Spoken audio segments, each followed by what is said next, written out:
Salut tout le monde, jour 18. On a passé une sacrée nuit encore une anecdote à raconter. Donc le gîte communal, il était simple mais il était propre, donc ça allait, on était seulement 6 dedans.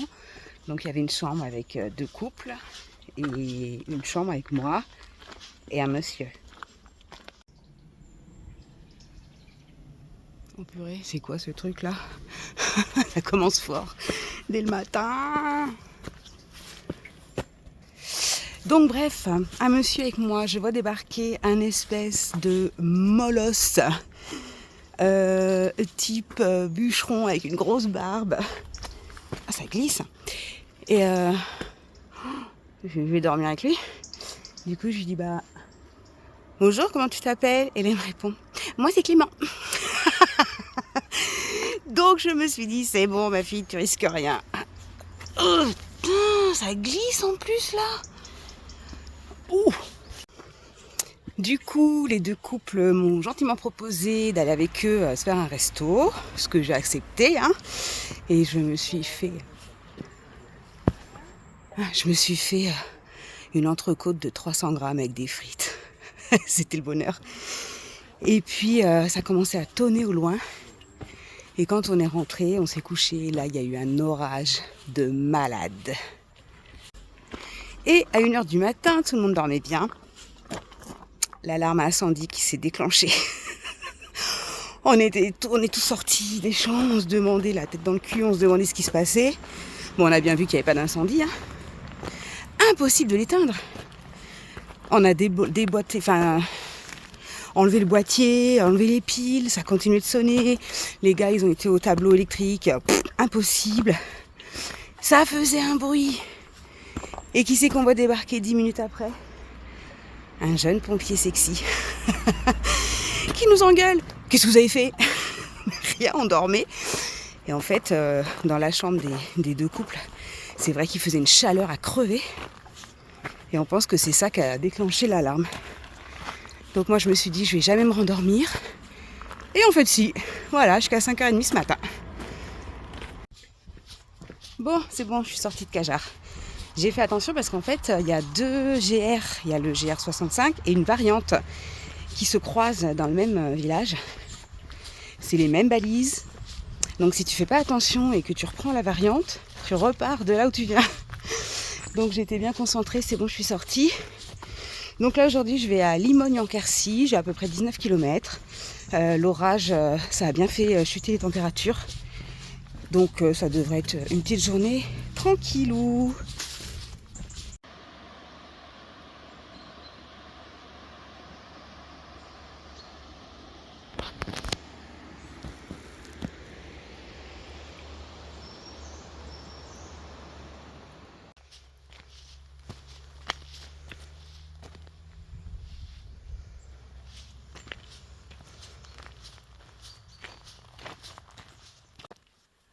En fait, ce chemin, c'est vraiment le chemin de la vie.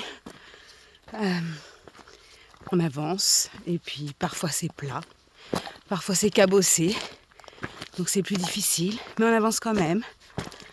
On fait des belles rencontres, on s'attache à certaines personnes plus qu'à d'autres, et puis parfois on les perd, alors on croit qu'on ne va plus pouvoir avancer, mais on continue d'avancer quand même.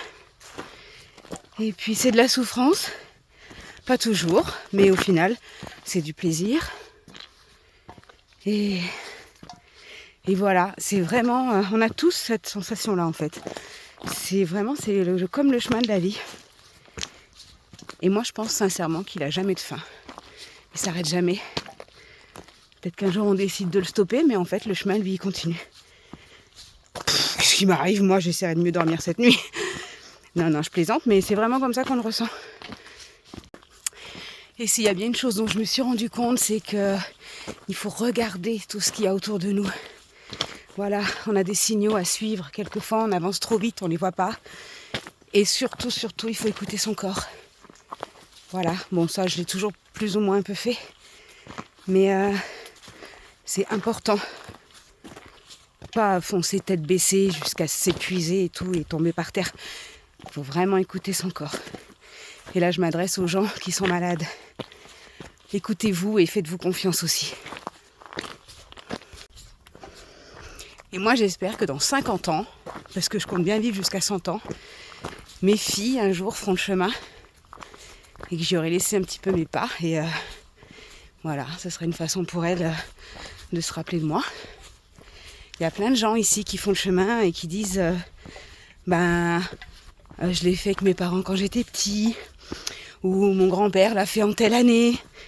Voilà, enfin, il y avait un monsieur, lui, il le faisait à l'envers parce que il voulait arriver au puits, parce que son père, je crois, ou son grand-père, ou son père, avait fait le chemin et ses cendres avaient été jetées au puits après son décès. Donc il voulait refaire le chemin symboliquement et puis s'arrêter au puits.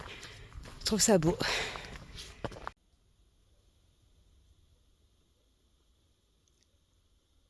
C'est superbe. Cette partie du chemin, elle est juste magnifique.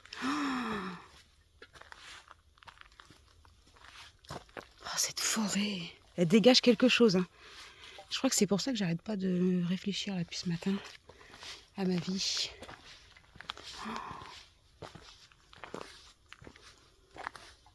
Regardez-moi cette merveille. Bon voilà, je sors de la forêt. J'ai pris mon temps. Elle avait quelque chose cette forêt. Quelque chose de plus que les autres. Je sais pas quoi, mais... Et là, regardez comme c'est beau. Je sais pas si ça va rendre en vidéo. Il y a le soleil qui se lève et en fait ça fait une espèce d'arc-en-ciel mais dans la brume.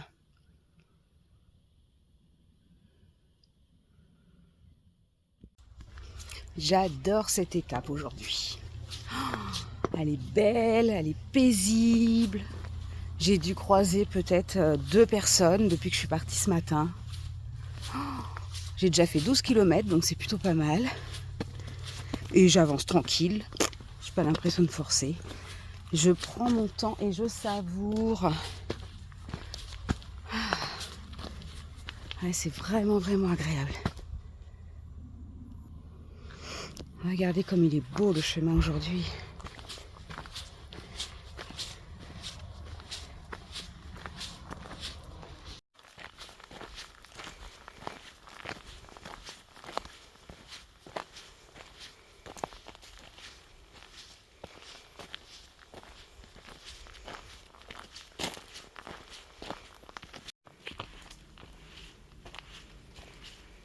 Donc, comme il a plu cette nuit, ça sent la terre humide, la forêt, les feuilles en décomposition.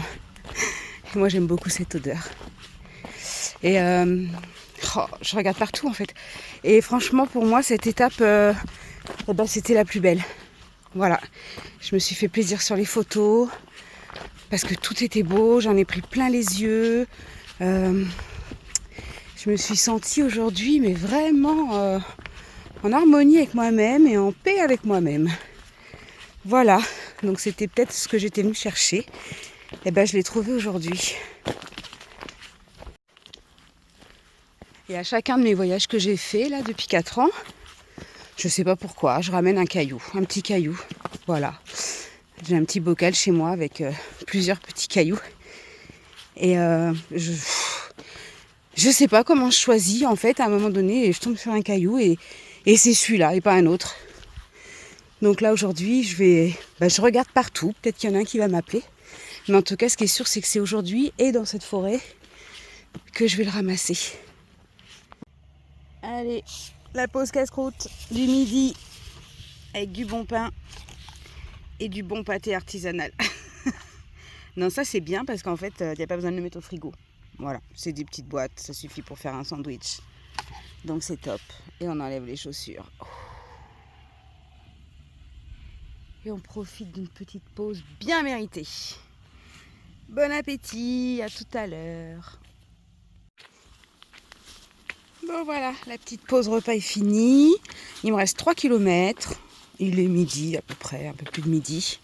Donc je vais terminer tranquillement. Très tranquillement parce que j'ai pas remis les chaussures. Hein. Je termine en tongs. Voilà, Gabi, je suis désolée, les tongs que tu m'avais offerts, elles sont un peu... Enfin, elles ont pris cher quoi, elles sont pas abîmées, mais elles ont un peu perdu de couleur, elles sont un peu moins roses. Mais par contre, du coup, maintenant, elles ont une valeur inestimable. Voilà, voilà.